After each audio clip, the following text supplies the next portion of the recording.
Can we have the AV, please? ప్రగతి పథంలో పయనించాలంటే యువ శక్తి ఎంతో కీలకం. వ్యవసాయం నుంచి అంతరిక్షం దాకా, అణ్వస్త్రాల తయారీ నుంచి ఆర్టిఫిషియల్ ఇంటెలిజెన్స్ దాకా ప్రతి రంగంలో తన సత్తా చాటుతోంది యువత. పోటీ ప్రపంచంలో ముందుకు సాగాలంటే మన పయనము ఆ దిశగానే నడవాలి. నిరంతర విద్యార్థులై పాఠాలు నేర్చుకోవాలి, నేర్పించాలి.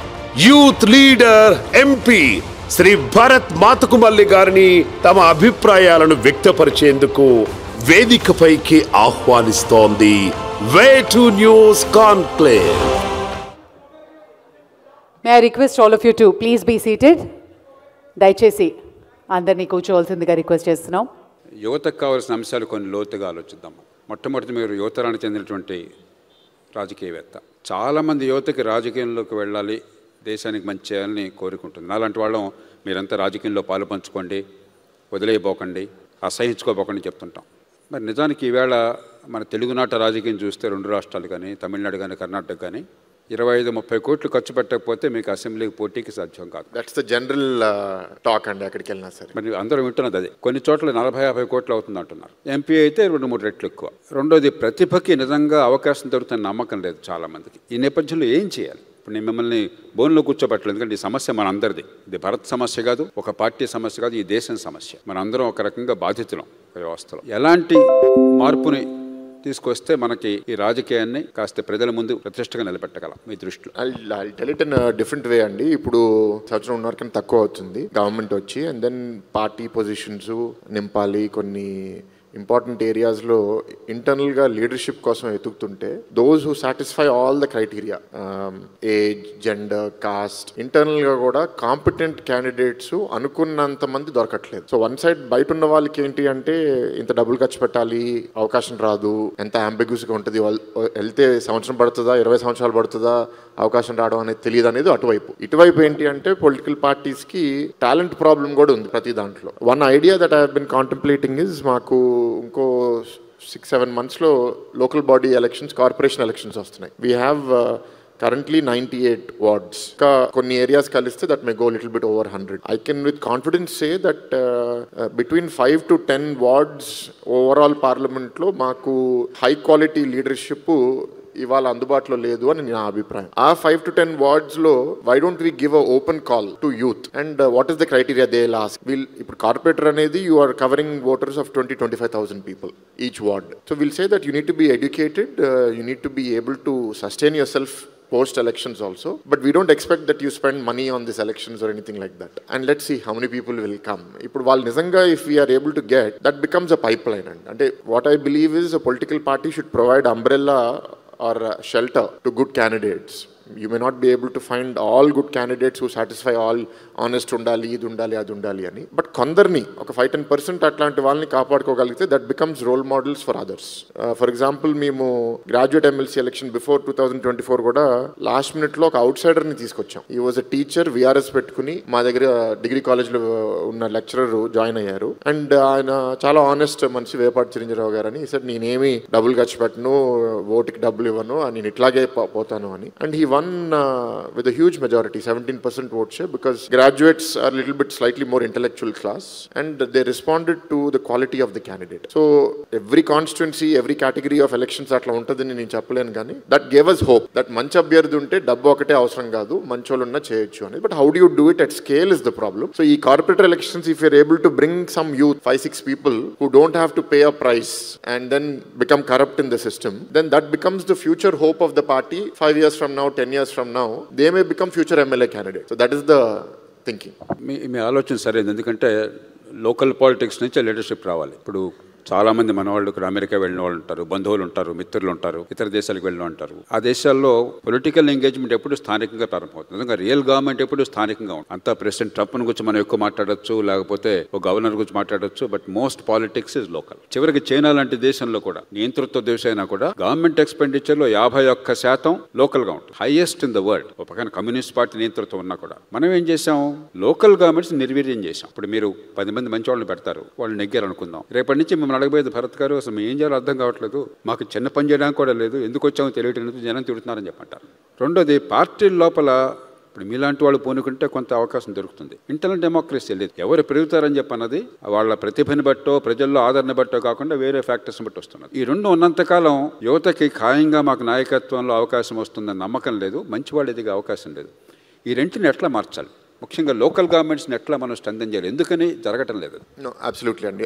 So I have a counter experience for the first point. ఇప్పుడు ఏంటంటే I am part of the GVMC, Greater Vishaka Municipal Corporation. మాకు annual revenue collection is about 1,000 crores.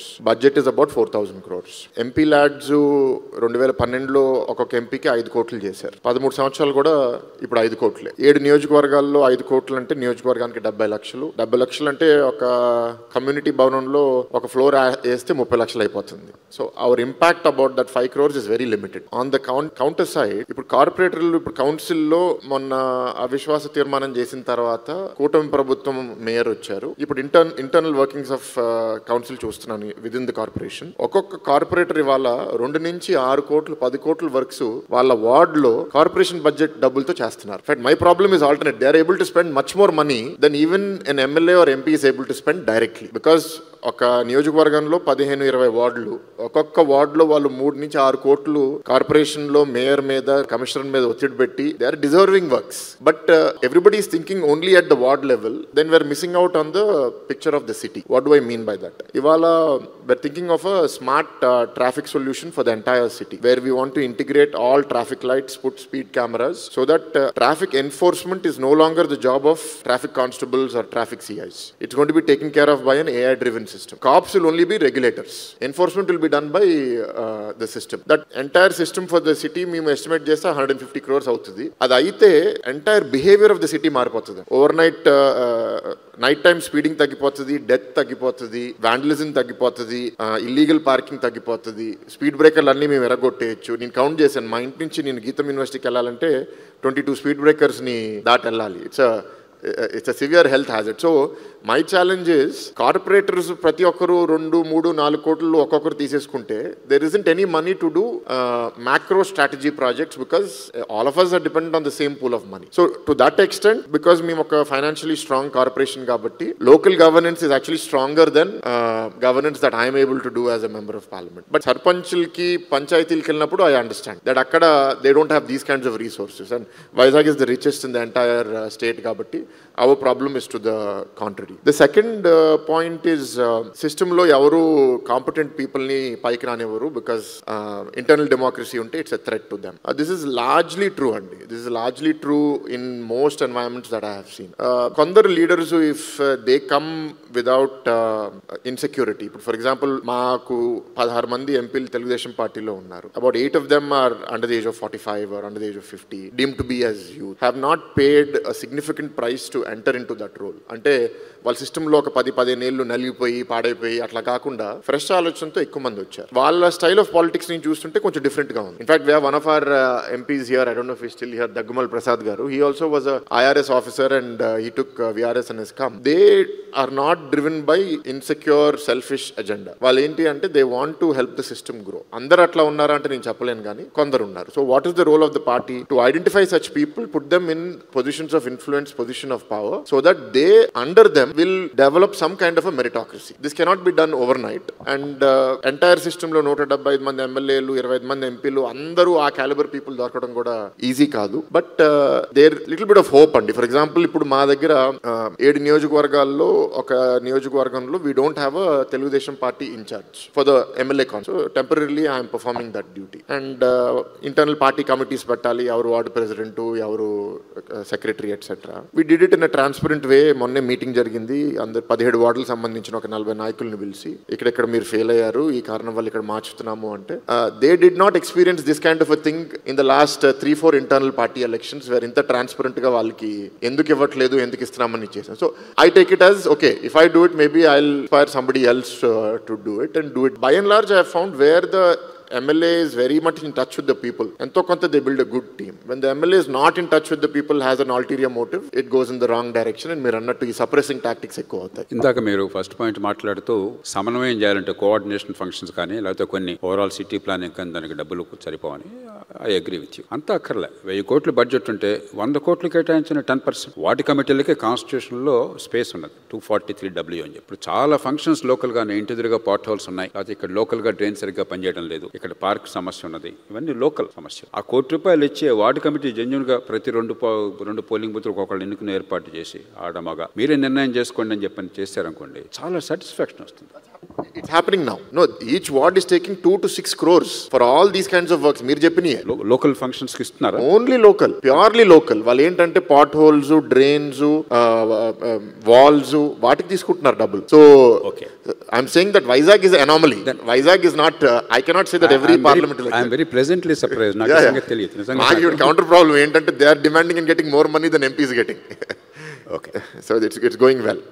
Let me come to a more uncomfortable question. మనందరికీ విజయవాడ నగరం ఒకప్పుడు rational డిజైన్కి పెట్టిన పేరు. తిరుపతి రామస్వామి గారు, గోపరాజు రామచంద్రరావు గారు కుల వ్యతిరేకం, కులాన్ని నిర్జించాలి, ఇంటి పేరు కూడా తెలుసుకున్నాను. నేను కూడా ఇంటి పేరు వాడినప్పుడు అంటే అదొక ఉద్యమం లాగా, ఈ కులాలు గట్రా ఉండకూడదని చెప్పాను. నేను చాలా ఫ్రాంక్గా మాట్లాడుతున్నాను. కొంతమందికి ఇబ్బంది కలగొచ్చు అక్కడ విజయవాడ పౌరులకి. ఈ ప్రాంతం కానీ లేకపోతే ఈ రాష్ట్రం కానీ పొద్దున్నుంచి సాయంత్రం కులం చర్చ తప్ప ఇంకోటి లేకుండా పోయాను. ఓ పక్కన టెక్నాలజీ, ఆర్థిక వ్యవస్థ, పట్టణీకరణ, కులానికి దూరంగా సమాజాన్ని తీసుకుపోయే ప్రయత్నం చేస్తుంటే రాజకీయం కులం చుట్టూ తిరిగి పొద్దున్నుంచి సాయంత్రం చర్చ అదే అవుతున్నది. ఎట్లా బయటపడాలి? ఇది మనందరికీ అవమానం. ఒక కులానికి పరిమితం అవడం, పరిమితం అయ్యేవాడికి అవమానం. కులం పేరుతో మనిషి ముఖాన్ని చూసి అంచనా వేయడం, అంచనా వేసేవాడికి అవమానం. ఇంతకంటే దారుణం మరొకటి. మనం చాలా హింసించుకుంటున్నాం. మనం కొంచెం పచ్చిగా మాట్లాడుకోవాలి. మన ఏదో మొహమాటం కొద్ది పైపైన దాచిపెట్టేసుకుని ఈ చెత్త మాటలు ఎప్పుడొప్పుడు బయటపడకపోతే జాతి ఐక్యత అట్లాగా నేను ఎప్పుడు చెప్తుంటాను. నాకు అమ్మాయికి చదువు కావాలని చెప్పంటే మంచి పంతులు గారు కావాలా, నా కులం వాడు పొట్టకొస్తే అక్షముఖులనాడు కావాలా? అబ్బాయికి ఆపరేషన్ కావాలి, ప్రాణాన్ని కాపాడాలని చెప్పంటే ఆపరేషన్ చేసి ఇందాక ముఖ్యమంత్రి గారు చెప్పినట్టుగా సంజీవన్లాగా ప్రాణాలు కాపాడేవాడు కావాలా, శిశుపారులాగా ప్రాణాలు తీసేవాడు కావాలా? ఆ మాత్రం ఇంగిత జ్ఞానం లేకపోతే అట్లాగా ఏం చేయాలి? So I follow little bit of international politics అండి. ఇప్పుడు మీరు చూస్తే everywhere in the US also, the racial politics where discrimination is on the base of the color of your skin. Lapate ippudu Europe lo, including the UK, religious politics where there's a lot of rhetoric now against Islam, which European politicians are bringing to the forefront. It is becoming their agenda to fight elections. So I think as a species, discrimination will always continue. It will take a different form. Manu kulal మీద impact తగ్గిస్తే it will become economic, అది తగ్గిస్తే it will become racial, నువ్వు తెల్ల నువ్వు నల్ల. So that I don't think will change that much. But there are certain areas. Again I'm very lucky. నేను విశాఖపట్నం 19లో పోటీ చేశాను, దగ్గర దాకా వచ్చి ఓడిపోయాను. మళ్ళీ 24లో పోటీ చేశాను. 24 దట్ 3 months ఆఫ్ క్యాంపెయిన్ పీరియడ్లో చాలా దగ్గరికి మేము వెళ్ళినప్పుడు ఎక్కువ మంది మా కులానికి కమ్యూనిటీ భవన్ కావాలి, లేకపోతే మా కులానికి ఇది స్థలం కేటాయించాలి, ఇంకేదో చేయాలి అని కుల సంఘ పెద్దలు చాలా మంది వచ్చి అడిగేవారు. I have not committed to a single thing in entire 3 months of campaign. Meeting అయిపోయిన తర్వాత మా టీంలో పనిచేసే కొందరు శ్రేయోభిలాషులు, కొన్నిసార్లు ఎమ్మెల్యే అభ్యర్థులు కూడా ఎందుకు మీరు అట్లా మొహం మీద చేయను లేకపోతే కమిట్ అవ్వను అని ఎందుకు అంటున్నారు, చేద్దాము చూద్దాము అని చెప్పచ్చు కదా, తర్వాత ఎట్లాగో మనం చూడొచ్చు అని. I said no, I don't want to commit to something which I don't believe in. I respect the caste. మీ కుల వృత్తి బాగుండాలి, ఎవరన్నా మీ పిల్లలు మీ వృత్తిలో ఉండాలని మీరు కోరుకుంటే వాటిని ఎట్లా ప్రోత్సహించాలనేది మనం ఆలోచిద్దాము, సపోర్ట్ చేద్దాము. కానీ నేను ఒక కులానికి ఒక ఏరియాలో కమ్యూనిటీ భవన్ ఇవ్వడం కమిట్మెంట్ అనేది నేను తీసుకోను. ఎమ్మెల్యేలు వాళ్ళ క్యాంపెయిన్లో వాళ్ళు చేస్తే చేయనివ్వండి. నేను నా 5 కోట్ల బడ్జెట్తో ఎట్లాగో I cannot do justice to that. I will go based on some philosophy that I will give to schools, I will give to health clinics, but not to caste. Not that I'm against it, but I don't want to pander to caste. నేను ఎక్కడికి వెళ్ళినా సరే ఆ వృత్తి గురించి మాట్లాడాను, ఆ వృత్తికి ఇంపార్టెన్స్ ఇచ్చి.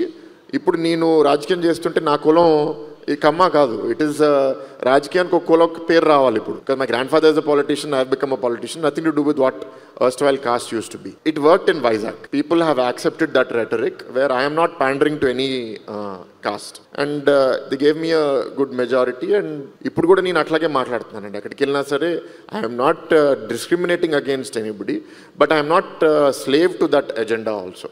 నేను ఓపెన్గా చెప్తున్నాను ఏంటంటే కులం మీకు కూడా పెట్టదు కదా, you won't get fed because of your cost.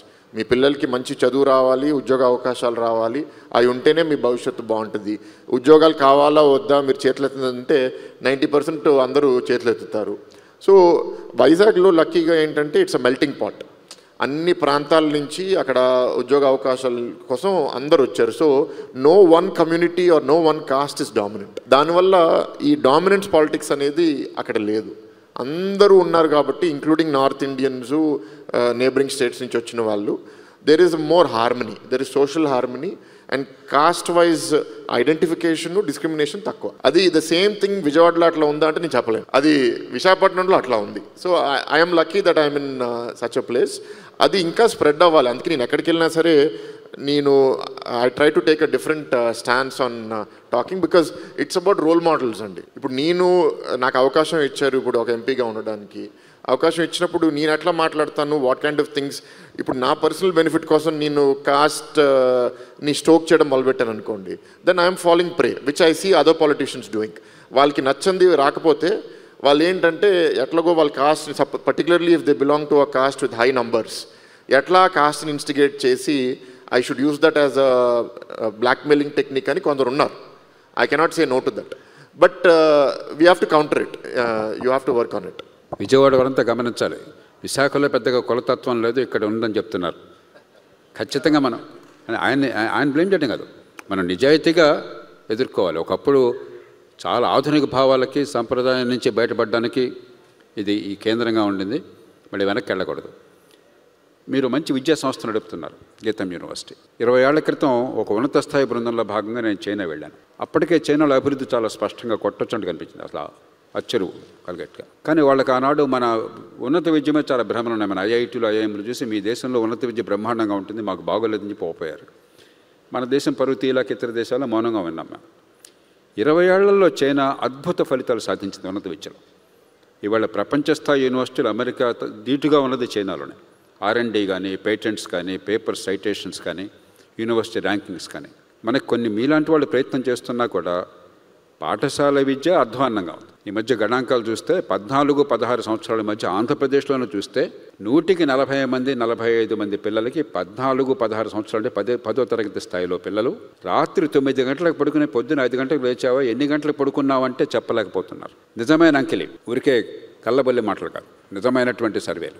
100కి 10 మంది మాత్రమే 10,000 రూపాయలకు వస్తువు మార్కెట్లో అమ్ముతా అన్నాడు, 10% డిస్కౌంట్ ఇచ్చాడు. ఎంత డిస్కౌంట్ వస్తుందంటే 100కి 10 మందే చెప్పగలుగుతున్నారు. డబ్బు తిరిగి కట్టాలి, వడ్డీ డబ్బులు కట్టాలి, 10% వడ్డీ ఎంత కట్టాలంటే 100కి 10 మంది చెప్పగలుగుతున్నారు. ఎప్పుడైతే ఫౌండేషన్స్ పోయినాయో స్కూల్ విద్యలో, కాలేజీకి వాళ్ళు వచ్చిన తర్వాత చాలా బలహీనం అవుతుంది. చాలా కాలేజీల్లో డిగ్రీలు కూడా మొక్కుబడిగా ఇస్తున్నారు, మీకు తెలుసు, ప్రపంచం అంతా మీరు చూశారు. ఇందాక ముఖ్యమంత్రి గారు మళ్ళీ పదే చెప్తున్నారు, వారు చెప్పింది పూర్తిగా వాస్తవం. టెక్నాలజీ యుగం ఇది, అద్భుతమైన అవకాశాలు ఉన్నాయి. దానికి తగ్గట్టుగా మేధస్సు వికసించకపోతే, తెలివితేటలు ఉన్నా కూడా ఈ దేశంలో మనం అనుకున్నది కానీ కూడా గాలి మాటలు అవుతాయి. మీ దృష్టిలో ఒక విద్యా సంస్థ నడుపుతున్నటువంటి విద్యావేత్తగా, ప్రపంచాన్ని చూసిన వాడుగా ఏం చేస్తే బాగుంటుంది? ప్రభుత్వం కానీ లేకపోతే విద్యా సంస్థలు కానీ ఏం చేయాలి ఇప్పుడు? అంటే మీరు అన్న ఫస్ట్ పాయింట్, స్కూల్ ఎడ్యుకేషన్ బాగాలేదు అనేది 100% ఐ అగ్రీ అండి. But school education problem is a much bigger beast to solve. So నేను నా శక్తి దాని మీద అంత పెట్టలేకపోతున్నాను. హైయర్ ఎడ్యుకేషన్కి వచ్చేసరికి ఇవాళ ఇండియాలో gross enrolment ratio is about 30%. అంటే 100 మంది 12th class intermediate second year పూర్తి చేస్తే దాంట్లో 30 మంది కాలేజ్కి వెళ్తున్నారు. అది నార్దర్న్ స్టేట్స్లో కొంచెం తక్కువ, సదర్న్ స్టేట్స్లో కొంచెం ఎక్కువ ఉంటుంది. మన దగ్గర బహుశా ఆంధ్రాలో 40% అట్లా ఉంటుంది. ఆ 40%లో కాలేజ్కి వెళ్ళిన వాళ్ళు డిగ్రీ పొందుతున్నారు. కానీ ఎంతమంది నిజంగా వాళ్ళ డిగ్రీకి సంబంధించిన నాలెడ్జ్ నేర్చుకుంటున్నారు అంటే maybe not more than 15%. 85% of the people degree ఉంటుంది, నాలెడ్జ్ ఉండదు, స్కిల్స్ ఉండదు. దానికి అనేక కారణాలు ఉన్నాయి.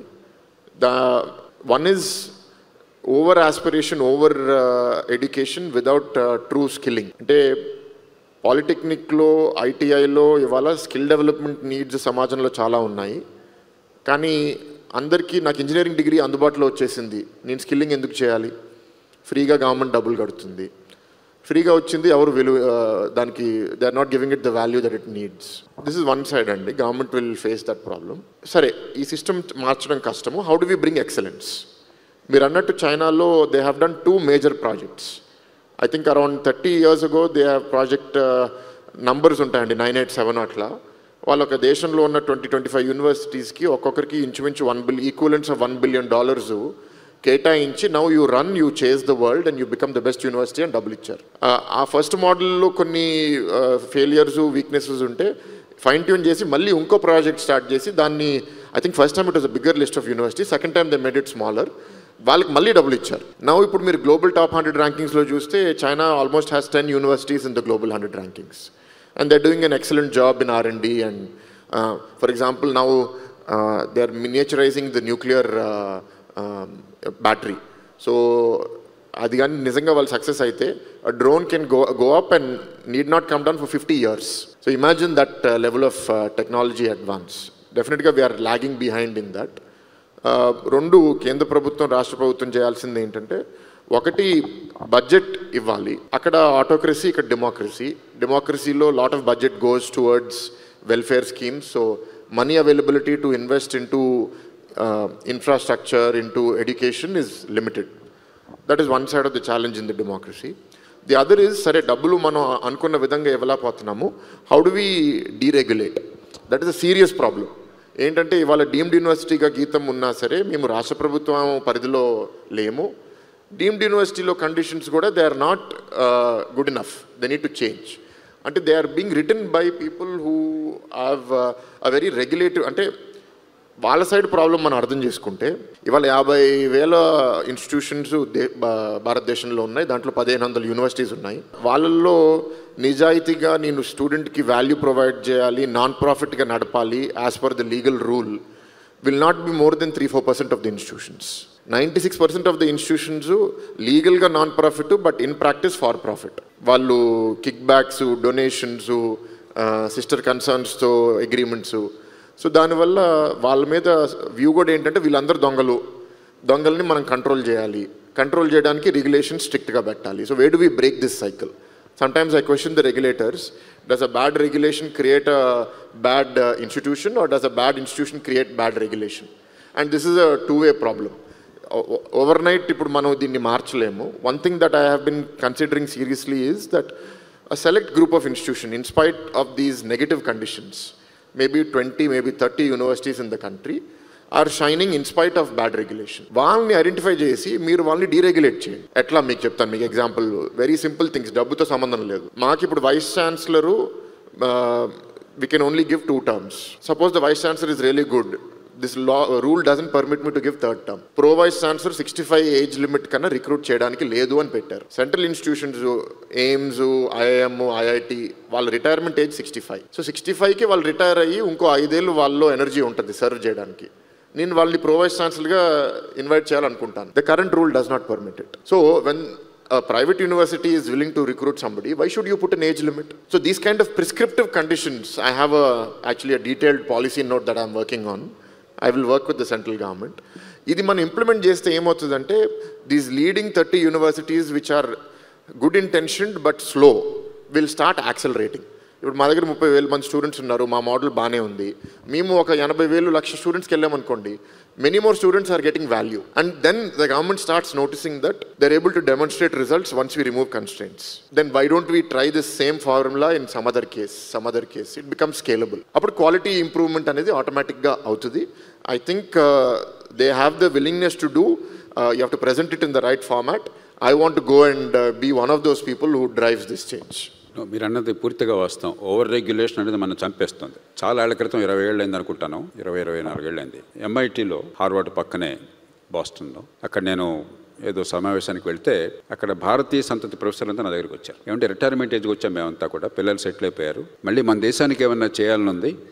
తెలుగు వాళ్ళు చాలామంది వచ్చారు. వాళ్ళు అంటే ఏం చేస్తారన్నాను. మేము మా ఖర్చుల మీద ఇండియాకి వచ్చి అక్కడ ఇంజనీరింగ్ కాలేజీల్లో, MITలో ప్రపంచంలో అత్యాధునికమైనటువంటి టెక్నాలజీ ఇన్స్టిట్యూట్లో నేర్పుతున్న కోర్సుల్ని ఉచితంగా మేము నేర్పుతాం పిల్లలకి, మాకు అవకాశం కావాలన్నారు. నేను చాలా ఎక్సైట్ అయ్యాను. వెంటనే వైస్ ఛాన్సలర్ వాళ్ళందరూ ఫోన్ చేస్తే, సార్ UGC రూల్స్ ఒప్పుకోవు, అది సాధ్యం కాదు, ఇక్కడ ఏదో ఒక రోజు వచ్చి ఒక లెక్చర్ ఇవ్వచ్చు కానీ గెస్ట్ లెక్చర్ ఇంకోటి సాధ్యం కాదు అని చెప్పని నిరుత్సాహపరిచారు. కాబట్టి over regulation is killing our higher education. You are absolutely right. And I want to give an example on that. And over here in the state of Andhra Pradesh, ఇవాళ నారా లోకేష్ గారి ఆధ్వర్యంలో we have formed an informal group of people. Professor Sudhir Jain was director of IIT Gandhinagar for 3 terms, and then Vice Chancellor of Banaras Hindu University. Then Partha Pratim Chakraborty was director of IIT Kharagpur, a very popular director. And then we have a private university here called Centurion University that focuses on skilling. So we have now brought together this group of intellectual administrators, academics, and we are debating with them how we can transform Andhra Pradesh regulations for universities and higher education. I am reasonably confident in 1 year we will have a good draft with the minister. And then it is his prerogative to decide what to implement, what not. But he is very supportive of this initiative, and I'm optimistic. And at UGC level, some changes need to happen, which is a bigger problem to fight. But state private universities, state government universities, we transform JHU. We're taking it on as a challenge to do it. Very good news. All power to your elbow. Thank you.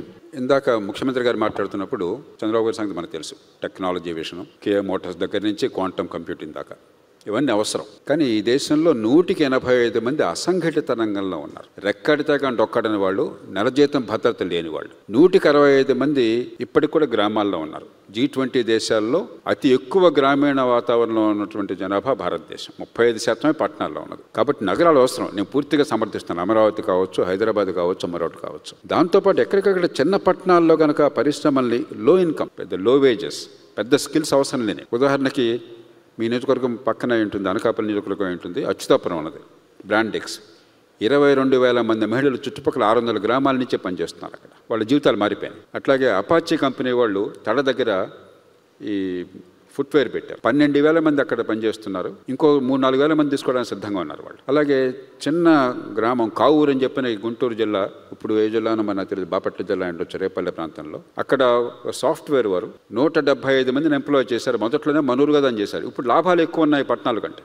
ఇంకో 200 మంది, ఇంకో 500 మంది తీసుకోవడానికి సిద్ధంగా ఉన్నారు. అక్కడ కనుక కొద్దిగా చిన్న ఇన్ఫ్రాస్ట్రక్చర్ పెట్టి లో ఇన్కమ్, లో వేజెస్, లో స్కిల్స్ ఉన్న వాటిని తీసుకొస్తే నగరాలు పెరగాలి. అక్కడ ఇన్సిటు అర్బనైజేషన్ కావాలి. లేకపోతే నిరుపేదలు వచ్చి మహానగరాలకి పట్టుచేతపటికి వలస వచ్చి వాళ్ళ బతుకు దుర్భరం అవుతుంది, నగరాలు నరకం అయిపోతున్నాయి. దీనికి ఏమన్నా మరి ఒక పార్లమెంట్ మెంబర్గా కానీ, మీ పార్టీలో కీలకమైన నాయకులుగా కానీ గట్టి ప్రయత్నం మీరు చేస్తారా?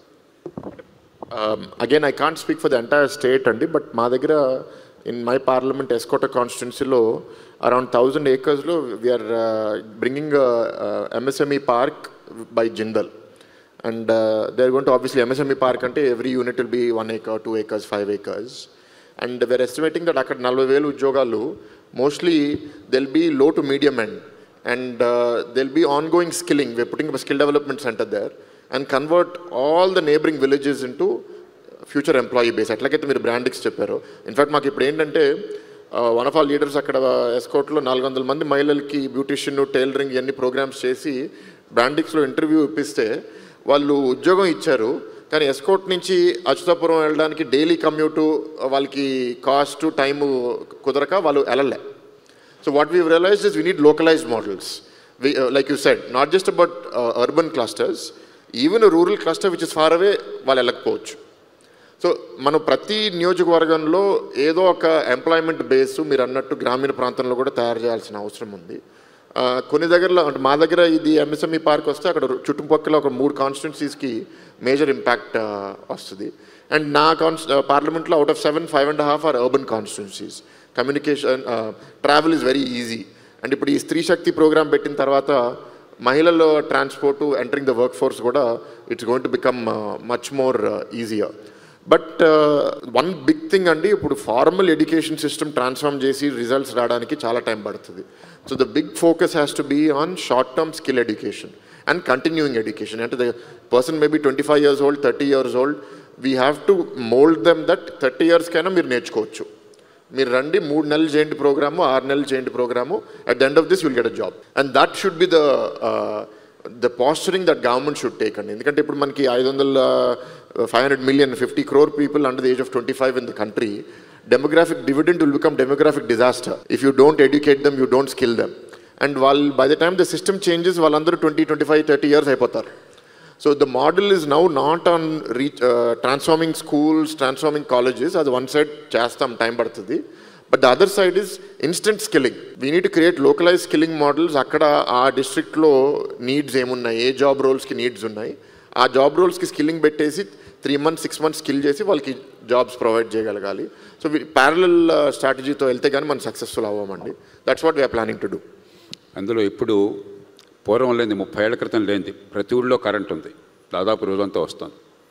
ప్రతి ఊళ్ళో ప్రతి ఒక్కళ్ళకి మొబైల్ ఫోన్లు ఉన్నాయి, ప్రతి ఇంట్లో టీవీ ఉంది, ఇంటర్నెట్ సౌకర్యం దాదాపు అన్ని చోట్ల ఉంది. గతంలో ఇవి లేవు. ఇవన్నీ ఉన్నప్పుడు చాలా పనులు మన మహానగరాలకు పోవక్కర్లేదు. అక్కడ లోకల్గా అయిపోయినట్టయితే అర్బనైజేషను నగరాలు నరకం కాకుండా ఉంటుంది. హైటెక్ వాళ్ళు, హై స్కిల్ వాళ్ళు మహానగరాలకు ఎలాగో వస్తారు. క్లస్టర్ ఎఫెక్ట్ అని చెప్పి అంటారు, చంద్రబాబు నాయుడు గారు చెప్పినట్టుగా. ఖచ్చితంగా నగరాలు అవసరం. అంచేత అమరావతిని అభివృద్ధి చేయడం రాష్ట్రానికి అవసరం, కానీ దాంతోనూ ఆపకుండా ఎక్కడికక్కడ మనం ప్రయత్నం చేయాలి. చివరి ప్రశ్నకి వెళ్దాం, టైం కూడా అయిపోతున్నట్టుంది. పైసామే పరమాత్మ. ఏ ప్రభుత్వమైనా డబ్బులుంటేనే పని నడిచేది. జాతీయ స్థాయిలో ప్రభుత్వం గత 10 ఏళ్లలో మంచి ఆర్థిక క్రమశిక్షణ చూపెట్టింది. కోవిడ్ టైంలో కూడా చాలామంది పండితులు మీరు ఇంకా లక్షల కోట్లు ఖర్చు పెట్టినా కూడా చాలా జాగ్రత్తగా అవసరాన్ని బట్టి ఖర్చు పెట్టారు, పొదుపురితనం పాటించారు, ఆర్థిక క్రమశిక్షణ పాటించారు. అందుకనే మన రేటింగ్స్ పెరుగుతున్నాయి అంతర్జాతీయ మార్కెట్లో, ఇంట్రెస్ట్ రేట్స్ తగ్గుతున్నాయి. ఇప్పుడు ఈవేళ అమెరికా నుంచి టారిఫ్ సమస్య రాగానే అవసరమైతే కొంత డబ్బు ఖర్చు పెట్టడానికి ప్రభుత్వం వెనకాడే పరిస్థితి లేదు. కానీ రాష్ట్రాలు చాలా చోట్ల పరిస్థితి బాగోలేదు, శక్తికి మించి ఖర్చు పెడుతున్నాం. ఖచ్చితంగా ముఖ్యమంత్రి గారు చెప్పినట్టుగా సంక్షేమం, అభివృద్ధి సమతూకం కావాలి. సంక్షేమం లేని ప్రజాస్వామ్యం సాధ్యం కాదు. కానీ సంక్షేమ పరిపాలన అంటే నడవదు. దుబారా ఖర్చులు అది కట్టాలి. కనీసం అప్పు చేసిన డబ్బుతో పప్పు కూడి తినకూడదు. అప్పు చేసిన డబ్బు అభివృద్ధి కోసం రేపు పొద్దున మరుగు సదుపాయాలు కానీ పెట్టుబడులు కానీ ఖర్చు పెట్టాలని చెప్పిన పరిస్థితి రావాలి. అది జరగటంలా. ఒక పార్లమెంటు సభ్యుడిగా మీ పార్టీలో మీరు యువతరానికి ప్రతినిధిగా నాయకులుగా ఏం చేస్తే బాగుంటుంది అనుకుంటున్నారు? ఎందుకంటే రాజ్యాంగబద్ధంగా కొన్ని ఏర్పాట్లు చేయకపోయినట్టయితే చివరికి అప్పుల మీద వడ్డీలే మనకు భారం పెరిగిపోతుంది. వడ్డీ చెల్లించడానికే మళ్ళీ అప్పులు చేసే పరిస్థితి వస్తుంది. డెట్ ట్రాప్లోకి వెళ్ళిపోతున్నాం. ఆ స్థితికి వెళ్ళిన తర్వాత మళ్ళీ బయట పడటం చాలా కష్టం. So one thing that I have been thinking very seriously అండి, మీరు అన్నట్టు we're going in a direction where expenditure is increasing, చాలా ఫాస్ట్గా పెరుగుతుంది అండ్ మనకి దానికి సరిపడగా ఆదాయం పెరగట్లేదు. 2 విధాలుగా నేను ఆలోచించేది ఏంటంటే, ఒకటి మన existing laws, rules create lot of room for corruption and misinterpretation. ఎందుకంటే ప్రతి గవర్నమెంటు, ప్రతి ఆఫీసరు పాత కండిషన్స్ మీద కొత్త కండిషన్ యాడ్ చేస్తారు, కానీ పాత కండిషన్ ఇంకా ఇవాళ సమాజంలో అది వర్తిస్తుందా, వర్తించకపోతే అది ఉండాలా, తీసేయాలా. ఇప్పుడు ఫర్ ఎగ్జాంపుల్ ఏదో బాయిలర్ యాక్ట్లో దేంట్లోనో ఈ డోర్ పెయింట్ వైట్లో ఉండాలంటారు. మీరు గ్రీన్లో పెయింట్ వేస్తే అది తప్పు. అది ఎందుకు వైట్ పెయింట్, ఎందుకు గ్రీన్ పెయింట్ అనేది ఆలోచించేవాడు ఎవడు ఉండడు. ఇంకా అది వాళ్ళ అవసరం లేనప్పుడు తీసేయచ్చు దాన్ని. మాన్యువల్గా ఎక్సర్సైజ్ చేయాలి అంటే it's a serious problem. What I am suggesting, we're discussing in a small group is subject area experts, officers, entrepreneurs, politicians తీసుకొచ్చి, if we are able to use AI, because generative AI engines have become so good, all of our acts, laws, rules, legal precedences అంటే court verdicts మనం దాంట్లో feed చేసి రిడెండెన్సీస్ తీసేసే, ambiguity తగ్గించేసే, దీన్ని shorten చేసి ఇవ్వు అంటే 1000 papers worth of rules can become 100 pages అండి. చాలా సింపుల్ అయిపోతుంది. ఎప్పుడైతే మనకి ఇంటర్ప్రిటేషన్ సింప్లిఫై అయిపోతుందో డిలే ఇన్ పర్మిషన్ తగ్గిపోతుంది and extortionism, rent seeking mindset కూడా సిస్టంలో from politicians or from officers తగ్గిపోతుంది. సిస్టమ్ ఎఫిషియన్సీ పెరిగినప్పుడు more wealth is there in the system to use for other things. ఇప్పుడు దేశ బడ్జెట్ 48 లక్షల కోట్లు, రాష్ట్ర బడ్జెట్ 3 లక్షల కోట్లు. దాంట్లో ఎంత డబ్బు ఎఫిషియెంట్గా ఖర్చు అవుతుంది అనేది మనం కానీ యూఎస్లో అది ఈలాన్ మస్క్ డోజ్ లాగా చేసినట్టు మనం కూడా ఇక్కడ అనలైజ్ చేస్తే మనకి చాలా ఇన్సైట్స్ వస్తాయి where we can save money. That is the first step. మీరు అన్నది ఏంటంటే మనం ఖర్చు ఎట్లా తగ్గించాలనేది ఒకవైపు అయితే, ఐఎమ్ సెయింగ్ ఉన్న సిస్టంలో వీ కెన్ బ్రింగ్ సేవింగ్స్. ఆ సేవింగ్స్తో we can bring efficiency. Next thing is, ఎప్పుడైతే మనము సిస్టమ్ని ఎక్కువ ఎఫిషియెంట్ చేస్తామో సమాజంలో సిటిజన్స్కి సిస్టమ్ మీద ట్రస్ట్ పెరుగుతుంది. ట్రస్ట్ పెరిగినప్పుడు లిటిగేషన్ తగ్గుతుంది, లిటిగేషన్ తగ్గినప్పుడు ఎఫిషియన్సీ సమాజంలో పెరుగుతుంది. So I don't have an answer for this, I just have some ambitions. So I hope, అంటే overnight we cannot change all of these rules and systems, but ఒక్కొక్క section తీసుకుని దాన్ని transform చేయగలిగితే, ఇప్పుడు higher education మీకు ఒక ఎగ్జాంపుల్గా ఇచ్చాను, దాంట్లో నాకు ఎక్స్పర్టీస్ ఉంది కాబట్టి I want to start there. And అక్కడ మార్పు చూపించిన తర్వాత then we can go on to something else. The other problems that you are saying sometimes are above my pay grade. Let the Prime Minister, Chief Minister, వాళ్ళు ఆలోచించుకుని దాన్ని ఎట్లా solve చేయాలో వాళ్ళు చేస్తారు. From my side, what I want to contribute, how I can help, I'll definitely do it. Got it, sir. Thank you, Jaiprakash garu, as always. Fantastic. Bharat garu, thank you so much.